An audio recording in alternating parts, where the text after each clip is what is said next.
Good morning, everybody. So on Thursday, we got part of the way through the slides on immigration during the Gilded Age, and today we're just going to review quickly over that, and then I'm going to go through the rest of the slides just to give you that information we didn't go over in class. So if you were in class, you'll remember our questions to consider that we looked at were what kinds of people immigrated to the U.S. before 1900, how immigrants have affected the U.S. culturally and economically, and how have Americans often treated immigrants and why. And we got started looking at the fact that from 1880 to 1921, there were a record number of immigrants that came to the United States. 23 million immigrants arrived looking for jobs and opportunities. And at that time, until 1921, the USA didn't have any quotas or limits on how many immigrants from a particular country could enter the United States. So no quotas were put in place until 1921 and 1924. So earlier, from the colonial era to 1880, most immigrants came from Northern Europe, right, from England, Ireland, Germany. But between 1880 and 1921, 70% of all immigrants to the U.S. came from Southern and Eastern Europe. And we looked at the fact that some of that had to do with religious persecution, particularly in Russia, the Jews were undergoing a lot of persecution, and so there was a big influx of Russian Jews during this time period. But the new immigrants were typically young, male, either Catholic or Jewish, and they didn't speak very much English at all, if any. The majority were unskilled agricultural laborers with little money or education, and we'll look a little at why that was. But first, this huge influx of immigration led to nativism, which is favoring native-born Americans over immigrants. And this was a response to the increasing immigration. So many Americans expressed nativism, and they viewed immigrants with fear and hostility. So nativists often had deep-seated prejudice about immigrants based on their ethnicity, religion, political, and social beliefs. And this led to anti-immigrant groups that demanded restrictions to immigration. And some of the reasons for this were that those nativists were afraid of losing jobs to the immigrant workers, or they were fearful of a loss of American culture. So coming to America, remember when immigrants came from the East or the West, their first destination would be one of two immigration inspection stations. And Ellis Island on the East Coast was the station that welcomed European immigrants, and Angel Island on the West Coast mostly welcomed immigrants from China and Japan. Between 1866 to 1915, 25 million immigrants arrived in the United States, and they had varied reasons for coming. And remember push factors and pull factors? Push factors are those factors that push you out of a country, right? These are the reasons you want to leave your home country. And pull factors are factors that pull you to the new place. These are what is attractive to you about the place you're going. So some of the push factors, some of those reasons people were leaving their countries were war, famine, political and religious persecution, land shortages, and overcrowding. And then some of the pull factors, things that made people want to move to the United States, were that there was plentiful land, they could find employment, they would be able to have religious freedom, political freedom, like they would have a say in the government here, and basically they could have a new life. So these were some of the pull factors. And so let's look at these in a little bit more detail. So push pressures, why people were leaving their home countries. So cheap wheat from Russia and the US and other parts of the world were pouring into parts of Europe with new, cheaper transportation, right? It could be transported more easily and more cheaply, and this undermined the livelihood of many European farmers. Spreading industrial revolution and the increased use of farm machinery led to the collapse of the peasant economy of Central and Southern Europe. There was a loss of self-sufficiency and fragmentation of land holdings. So you had the industrialization that was leading to new jobs in some places. We're also putting other people out of work, right? And so they may have been farm workers. They may have owned a farm their entire life. Their family may have owned a farm, and now they might not be able to afford to run that farm because they couldn't afford the new machinery, or the cheaper wheat coming in from another country was making it so that the food that they were producing and selling was they were being undersold by the food that was produced through these new industrial processes. And then political and religious persecutions pushed others out. This, again, the Jews, for example. And then pull factors. Why choose the United States as a destination? We remember the 1862 Homestead Act. Remember, that was when the United States government was giving free land away to people who would go to the Great Plains areas and settle. People were recruited from their homelands to build railroads, dig mines, or work in factories. A lot of people came looking for gold. And then there were chain immigrants, and those were people who had family or friends who had already come over to the United States to start new lives, and they were coming to join them. But the main reason was the hope of economic betterment. Okay, journey to America. So what was it like coming? People must have really wanted to come because many immigrants could barely afford a ticket to come to the United States. They could only carry what they could pack, so they might bring their clothes, maybe some family photographs if they had them, if they had tools that they needed for their trade. Many people would wait in line for hours to get on a ship, in many cases in dangerous conditions. Most immigrants traveled in steerage. The steerage was located on the lowest decks of the ship. There were no private cabins. It was dirty, generally crowded. Seasickness was an issue in rough weather. And because of this crowded, cramped space without any privacy, illnesses would spread quickly in the lower decks. So this was not a very hygienic way to travel. So Ellis Island was built in 1892, and it was the first immigration center. It was later closed in the 40s, and today it's a museum. But the goal of the Ellis Island Immigration Center was to screen immigrants coming from Europe. And immigrants would take physical exams, like for medical conditions, and they were held at Ellis Island before they were released to the U.S. mainland. On Ellis Island, that's New York City, and most European immigrants came through here again. First and second class passengers were inspected on the ship and then released, and this was based on like how much money they had and where they came from. The third class passengers were taken on barges to the island, and they were inspected at the center itself. So they would go through a series of medical and legal inspections before they could take a ferry into New York City. And Ellis Island had the reputation of being the more welcoming of the two ports.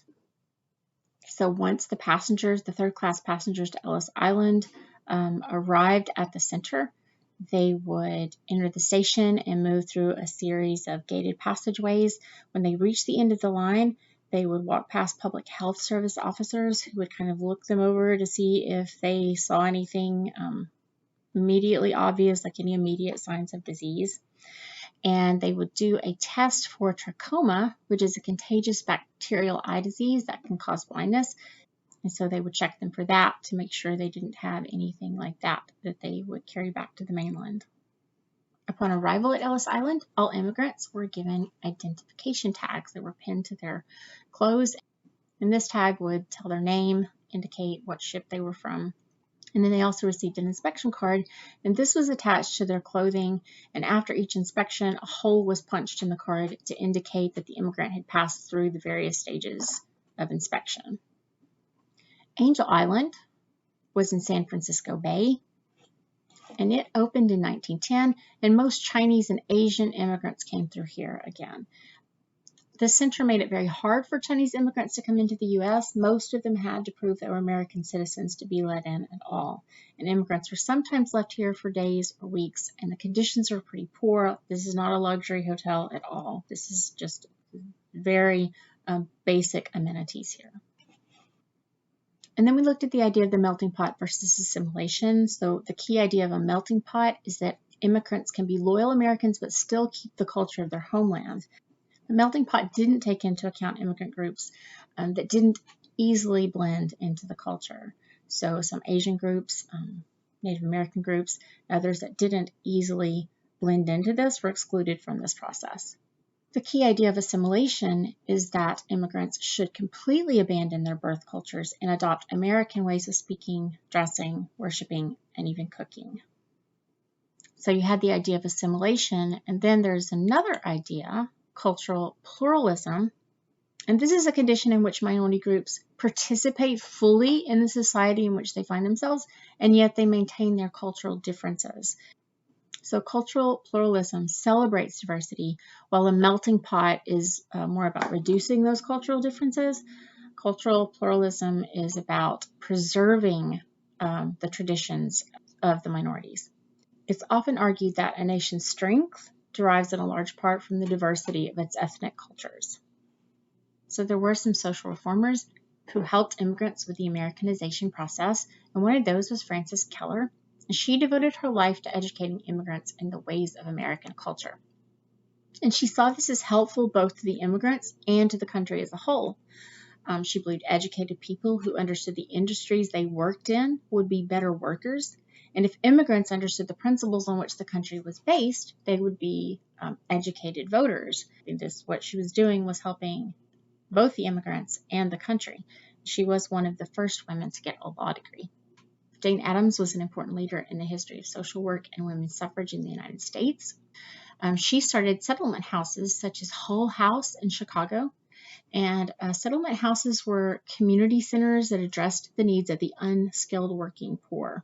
And they would provide things like childcare, nursing services, and English lessons to immigrants, among other things. They would provide legal services, training in different job skills, music lessons, art lessons. They did many, many things through the settlement houses. Jane Addams also pursued political reform in addition to directly helping the poor.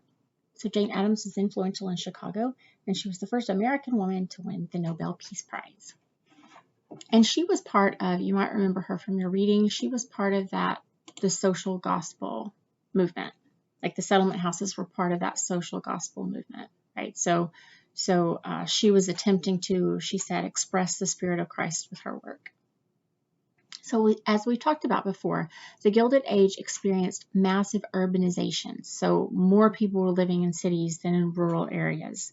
By 1850, only 15% of Americans lived in cities, but by 1900, 40% of Americans lived in cities.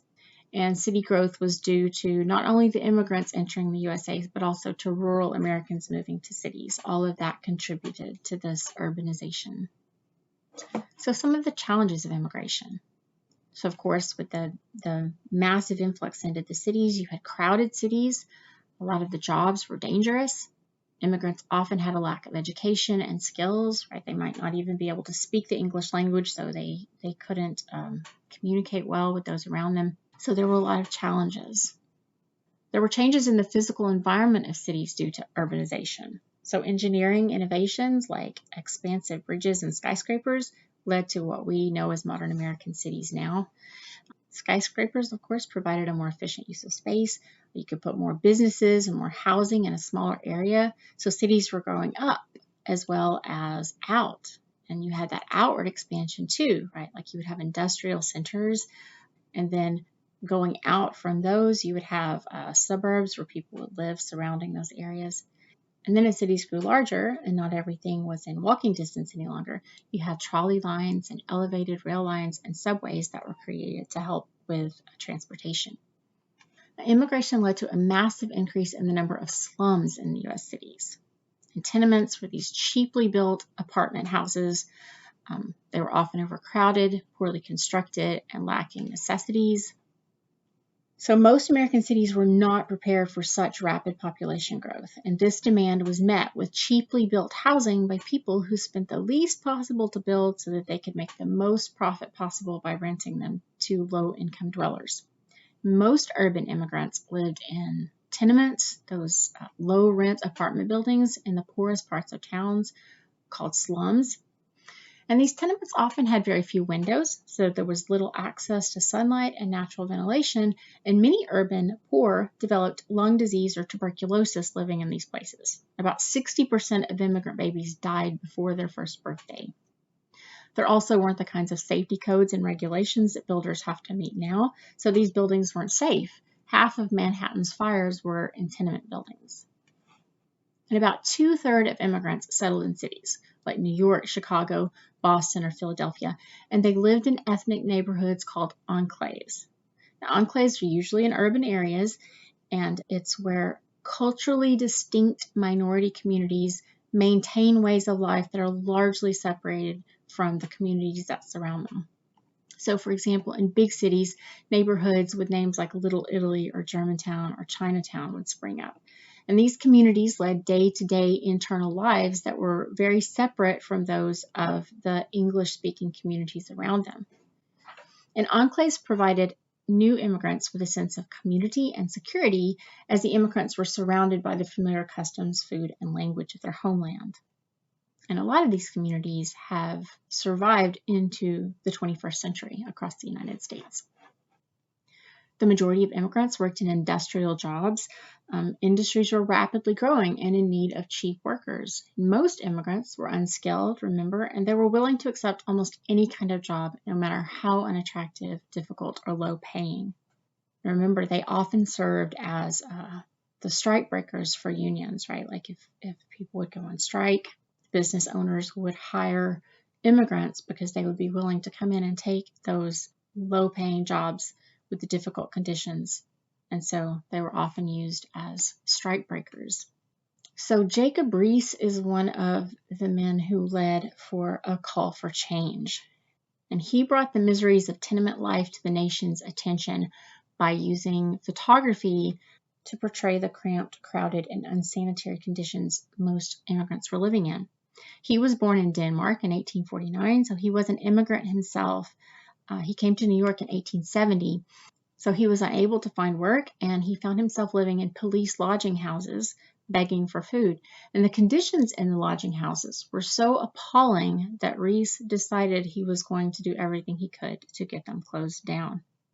So he worked at odd jobs for about 3 years, and then he landed a job as a police reporter with the New York Evening Sun. He worked in the poorest, most crime-ridden areas of the city, and these were usually neighborhoods where immigrants lived in these terrible tenement houses. So he started bringing a camera with him to document what he found in these neighborhoods and the conditions in which these people were living. And for this, Reese is considered to be one of the fathers of modern photojournalism. His book, How the Other Half Lives, inspired Theodore Roosevelt, who was the police commissioner at that time, to close the police lodging houses. So he did achieve his goal. His book also brought about many needed reforms in housing laws. And one of the things that Reese recognized the need for was for parks and open spaces. So remember, those tenement houses were overcrowded. People were crammed into places, little sunlight, little ventilation. And he said that the overcrowded tenement neighborhoods were unhealthy and helped to breed crime. He said that bad boys and bad girls are not born but made. They are made by environment and training. The children must have room to play. Reese's work was so important that Roosevelt called him New York's most useful citizen. So the first federal law to restrict immigration into the USA was the Chinese Exclusion Act in 1882, and this banned anyone from immigrating from China to the United States. And it placed new restrictions on those Chinese already living here by restricting their travel. And Chinese children born in the USA were denied citizenship. And remember, there were hundreds of thousands of Chinese who had migrated to California. And Chinese workers had helped build part of the transcontinental railroads. So there were many of them here and working in the country. So many believed that the Chinese Exclusion Act violated their 14th Amendment rights. And in the court case, U.S. versus Wong Kim Ark, the Supreme Court ruled that the act did violate the 14th Amendment. Okay, so we're going to look at the idea of social Darwinism. But to do that first, we're just going to quickly review from your book the impact of Darwinism. So Charles Darwin on the Origin of Species was one of the most influential books ever written. This influenced virtually every field of thought. And of course, Darwin's idea was natural selection. So organisms with favorable characteristics adapt and survive while others die. And that modern species evolved from less complex forms of life. And at the time, Darwin's theory was shocking because it seemed to contradict a literal interpretation of the biblical account of creation, which is what most people held. Most people held that the biblical account of creation was exactly literally what happened. And this also suggested that people were no different from animals, which people also felt like was a contradiction of some ideas in the Bible. So many Christians protested that Darwin's ideas led to atheism. And then many people went on to apply Darwin's ideas to human society, and this is called social Darwinism. Herbert Spencer was a British social philosopher who was a major proponent, and he proposed that human societies evolved through natural selection, that survival of the fittest was the engine of social progress, and that competition for dominance among people and ideas and nations is what would bring about perfect societies and perfect happiness. Now, Darwin disagreed with Herbert Spencer, but many others were convinced by Spencer's reasoning, including John D. Rockefeller, E.L. Humans, who was the founder of popular science, and then also college professors such as William Graham Sumner, who taught at Yale University.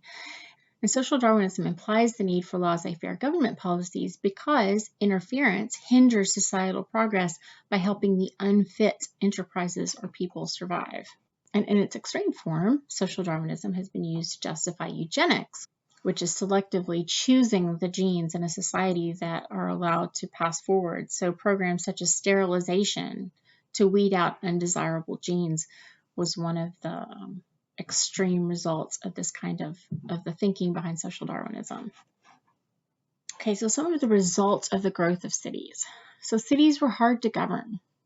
Utilities were pushed to the limit, so resources were more limited, and so this led to like resource access issues. And cities became more stratified. They were divided by race, ethnicity, and class. And the bottom line is that immigrants changed America in many ways. They fueled industrial growth. Immigrants acquired citizenship and then participated in the election process, so they elected politicians. They made their traditions a part of the American culture. Mexican Americans developed ranching techniques. We had Chinese, Irish, Mexican workers building railroads. Immigrants, both men and women, worked in all kinds of different industries. And immigrants helped the U.S. become a world power.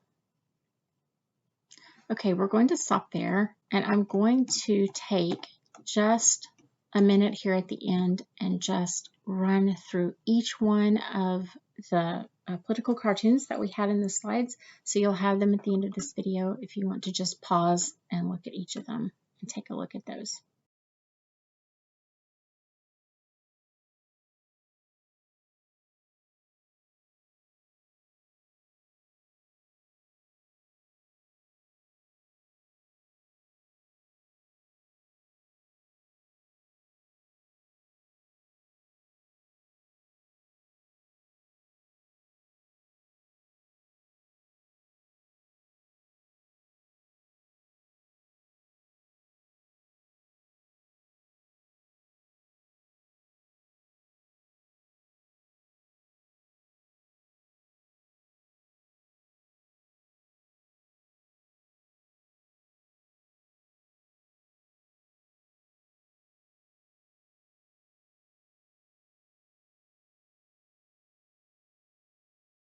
Okay, so we'll stop here. Let me know if you have any questions, and have a good rest of the day.